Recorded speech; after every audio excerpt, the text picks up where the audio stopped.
Because of one man's disobedience, you lost the dominion. But because of one man's obedience, you can reign in your life like a king. Jesus came as Christ. He removed the veil and he gave us the place where we can enter the Holy of Holies.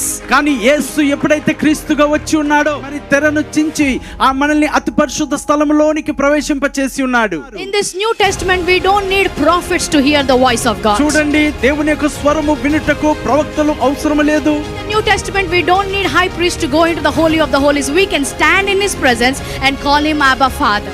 Elohim became Christ, who became a priest, who became a king and who became a prophet for our sake. కాబట్టి ఆ ఎలోహిం దేవుడే మరి ఆ యొక్క క్రీస్తుగా మారి ఆయన మనకు ప్రవక్తగాను యాజకుడుగాను రాజుగాను ఆయన మారి ఉన్నాడు. And that's how God restored his people to his position. ఆ రీతిగా దేవుడు తన ప్రజల్ని తిరిగి తన స్థానంలోనికి ఆయన పునరుద్ధరింపచేశాడు.